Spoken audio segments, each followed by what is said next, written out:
नमस्कार दोस्तों, मैं हूं जिग्नेश परमार और आप देख रहे हैं निवेश ज्ञान। आज इस वीडियो में हम एनएफओ रिव्यू करने वाले हैं आईसीआईसीआई प्रूडेंशियल म्यूचुअल फंड्स के ICICI prudential Nifty large and mid cap 250 index fund के बारे में। ये एक ओपन एंडेड इंडेक्स प्रकार की स्कीम है जो कि ट्रैक या तो फिर एप्लीकेट करने वाली है Nifty large and mid cap 250 index को। तो ये एनएफओ ओपन हुआ है 22 फरवरी 2024 को और क्लोज होने वाला है 7 मार्च 2024 को। तो इस एनएफओ रिव्यू की जानकारी अच्छे से समझने के लिए इस वीडियो को अंत तक देखें। अगर चैनल सब्सक्राइब नहीं की है तो चैनल को सब्सक्राइब कर लें। तो ये शुरू करते हैं।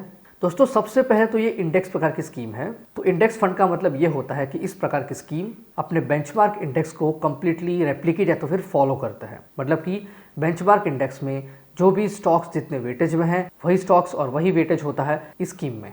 मतलब कि ये स्कीम अपने बेंचमार्क इंडेक्स को कंप्लीटली रेप्लिकेट करती है। अब हम समझेंगे कि लार्ज एंड मिड कैप 250 क्या होता है। यहाँ पर large cap and mid cap दोनों प्रकार के स्टॉक्स का कॉम्बिनेशन होता है। मतलब कि लार्ज कैप के 100 एंड मिड कैप के 150, मतलब कि दोनों को मिला के लार्ज एंड मिड कैप 250 होता है। यहाँ पर लार्ज कैप स्टॉक से स्टेबिलिटी मिलती है और मिड कैप प्रकार के स्टॉक से ग्रोथ मिलता है, इसीलिए दोनों का कॉम्बिनेशन किया जाता है। तो इस एनएफओ का बेंचमार्क इंडेक्स है Nifty large and mid cap 250 total return index. तो इस इंडेक्स में नेशनल स्टॉक एक्सचेंज में लिस्टेड टॉप के 250 स्टॉक्स होते हैं, जिसमें लार्ज कैप के 100 एंड मिड कैप के 150, मतलब टोटल 250 स्टॉक्स होते हैं। अब इस इंडेक्स के सेक्टर रिप्रेजेंटेशन की बात करें तो इस इंडेक्स के टॉप 10 सेक्टर है financial services 26.94%, IT 9.24, health care 7.55, oil gas and consumable fuel 7.44, उसी तरह से capital goods, automobiles and auto components, fast moving consumer goods, power, consumer durables and chemicals. ये थे इस इंडेक्स के टॉप 10 सेक्टर्स और उसका वेटेज।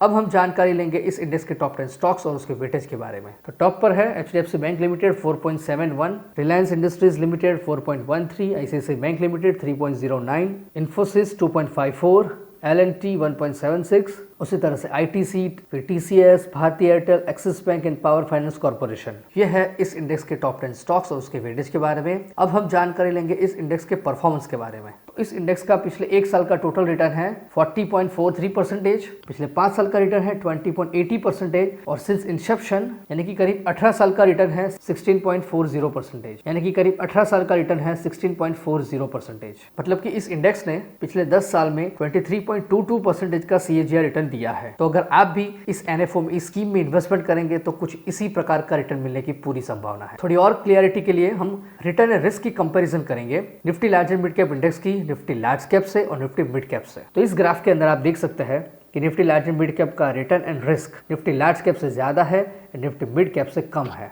अब हम कंपैरिजन करेंगे कैलेंडर ईयर परफॉर्मेंस की Nifty large and mid cap index की निफ्टी लार्ज कैप के साथ। तो इस टेबल को देखिए। इस टेबल के अंदर 2014 से लेके 2023 और 2024 तक का कैलेंडर ईयर का परफॉर्मेंस की कंपैरिजन की है। जैसे कि 2014 में लार्ज एंड मिड कैप का रिटर्न था 48.39%, जबकि लार्ज कैप का रिटर्न था 34.88%। 2015 में 4.12 एंड -1.26। उसी तरह 2024 तक का पूरा रिटर्न दिखाया है। तो इस टेबल से हमें पता चलता है कि Nifty large and mid cap index ने निफ्टी लार्ज कैप को पिछले 10 साल में 7 बार आउट परफॉर्म किया है। मतलब कि लार्ज कैप से ज्यादा रिटर्न दिया है large and mid cap index पिछले 10 साल में 7 बार। तो मतलब लार्ज एंड मिड कैप में इन्वेस्टमेंट करने से स्टेबिलिटी भी मिलती है और अच्छा रिटर्न भी मिलता है। तो आगे बढ़ेंगे हमारे एनएफओ में। शुरू करेंगे एसेट एलोकेशन से। यहाँ पर 95 से लेके 100% का इन्वेस्टमेंट होने वाला है Nifty large and mid cap 250 index के इक्विटी और इक्विटी इंस्ट्रूमेंट्स में, और 0 से लेके 5% का इन्वेस्टमेंट हो सकता है debt and money market instruments में। अब जानकारी लेंगे इस एनएफओ के स्कीम डिटेल्स के बारे में। तो यहाँ पर प्लान्स अवेलेबल है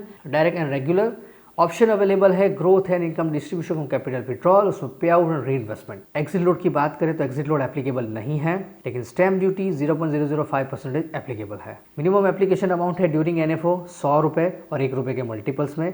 आप 100 रुपए से स्विच भी कर सकते हैं और मिनिमम एडिशनल एप्लीकेशन अमाउंट है 100 रुपए और स्विच में भी 100 रुपए। एसआईपी अमाउंट में मंथली एसआईपी आप शुरू कर सकते हैं 100 रुपए से। फंड मैनेजर है Mr Nishit Patel, Mrs Priya Shridhar and Mr Keval Shah. Benchmark है Nifty large and mid cap 250 total return index.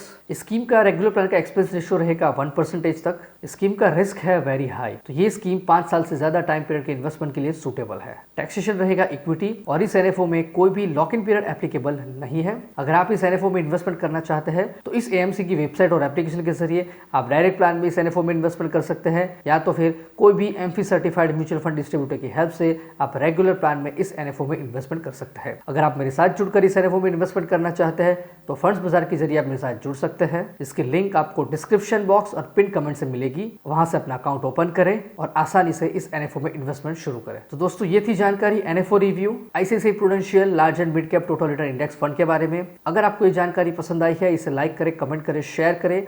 अगर अभी तक आपने चैनल को सब्सक्राइब नहीं की है तो चैनल को सब्सक्राइब करें।